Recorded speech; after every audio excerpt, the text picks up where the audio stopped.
সাধারণকালের ৩১ সপ্তাহ রবিবার পরলোকগত ভক্তবৃন্দের স্মরণ দিবস পালন শুরু হয় অষ্টম শতাব্দীতে। নিখিল সাধু সাধ্যের মহিমা গান করার পরের দিনে আমরা সেই সব ভাই বোনের কথা স্মরণ করি যারা শেষ নিদ্রায় নিদ্রিত হয়েছেন, কিন্তু স্বর্গের মহিমা তখনও লাভ করেননি। আজকের দিবস দুঃখ শোকের দিন নয়, কিন্তু কারণ আমরা নিশ্চিত জানি যিশুর নাম করে যারা মারা গেছেন স্বর্গ সবার সকলে তাদের অপেক্ষায় রয়েছেন। আমরা আজ ঈশ্বরের চরণে বিশেষ প্রার্থনা নিবেদন করি, তারা যেন তাদের পাপের শেষ দাগটুকু থেকে মুক্ত হয়ে অবশেষে মৃত্যুঞ্জয়ী খ্রিস্টের সঙ্গে মিলিত হতে পারে।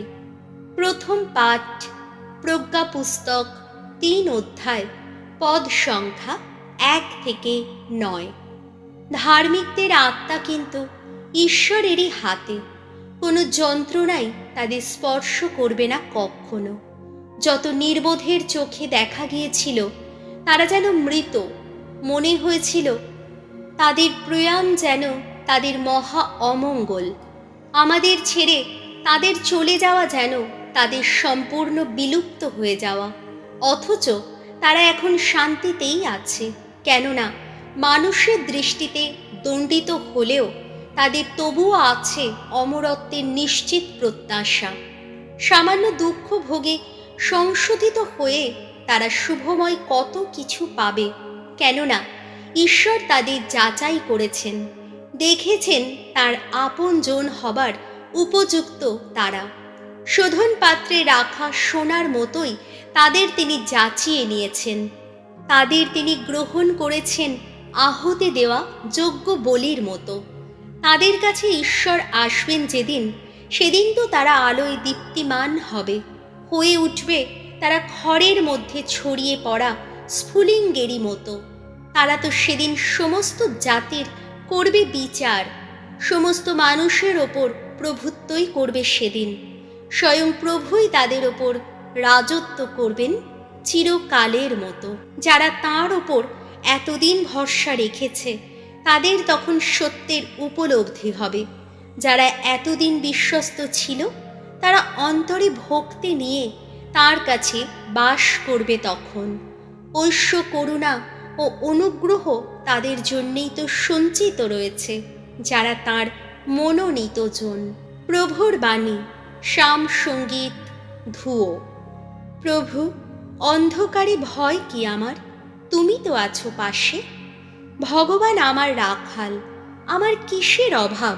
সবুজ তৃণভূমিতে তিনি আমাকে শুইয়ে রাখেন, আমাকে চড়িয়ে নিয়ে যান শান্ত জলের তীরে, সঞ্জীবিত করেন আমার প্রাণ। ধুয়ো। প্রভু, অন্ধকারে ভয় কি আমার, তুমি তো আছো পাশে। নিজের নামের গৌরব প্রকাশ করতে তিনি আমায় ধর্মপথেই চালিত করেন।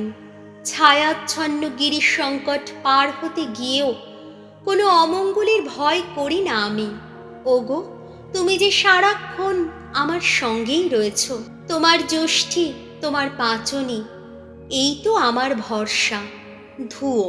প্রভু, অন্ধকারে ভয় কি আমার, তুমি তো আছো পাশে। ওগো, আমার জন্যে তুমি সাজাও অন্নভোজ আমার শত্রুদের চোখের সামনে। আমার মাথায় মাখিয়ে দাও সুবাসিত তেল, আমার পান পাত্র হয় উচ্ছ্বলিত। ধুয়ো। প্রভু, অন্ধকারে ভয় কি আমার, তুমি তো আছো পাশে। আমার সারাটা জীবন ধরে তোমার কল্যাণী করুণা আমার নিত্য সঙ্গী হবে।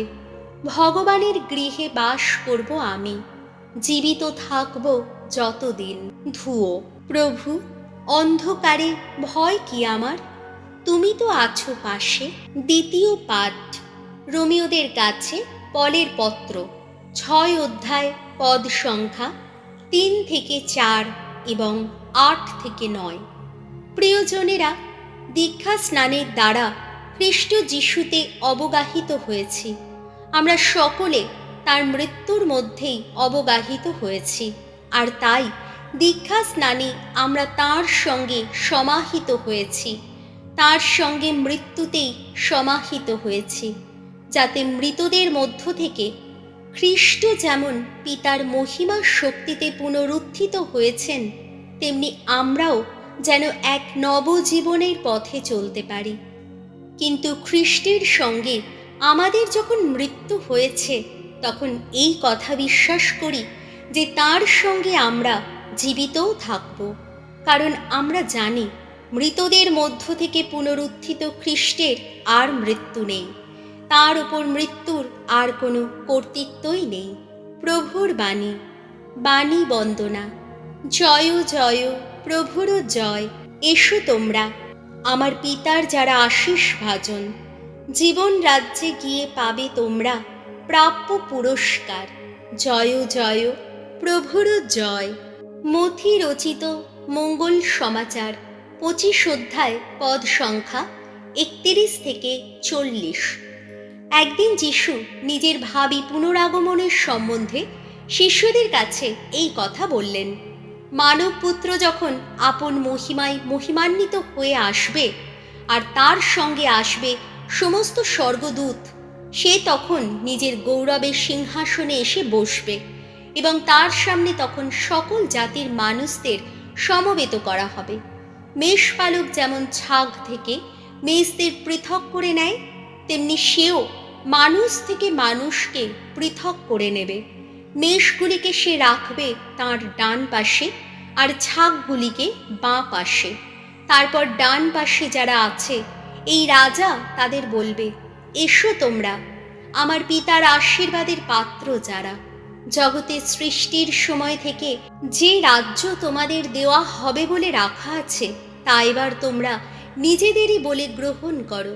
কারণ আমি ক্ষুধার্ত ছিলাম আর তোমরা আমাকে খেতে দিয়েছিলে, আমি তৃষ্ণার্ত ছিলাম আর তোমরা আমাকে জল দিয়েছিলে, বিদেশী ছিলাম, দিয়েছিলে আশ্রয়, ছিলাম বস্ত্রহীন, তোমরা আমাকে পোশাক পরিয়েছিলে, আমি পীড়িত ছিলাম, তোমরা আমার যত্ন নিয়েছিলে, ছিলাম কারারুদ্ধ আর তোমরা আমাকে দেখতে এসেছিলে। তখন ধার্মিকেরা উত্তরে তাকে বলবে, প্রভু, কখন আমরা আপনাকে ক্ষুধার্ত দেখে খেতে দিয়েছিলাম, কিংবা তৃষ্ণার্ত দেখে জল দিয়েছিলাম? কখন আপনাকে বিদেশী দেখে দিয়েছিলাম আশ্রয়, কিংবা বস্ত্রহীন দেখে পরিয়েছিলাম পোশাক? কখনই বা আপনাকে পীড়িত বা কারারুদ্ধ দেখে আপনাকে দেখতে গিয়েছিলাম? রাজা তখন তাদের এই উত্তর দেবে, আমি তোমাদের সত্যি বলছি, আমার এই তুচ্ছতম ভাইদের একজনেরও জন্যে তোমরা যা কিছু করেছ, তা আমারই জন্যে করেছ। প্রভু যীশু খ্রিস্টের মঙ্গল সমাচার।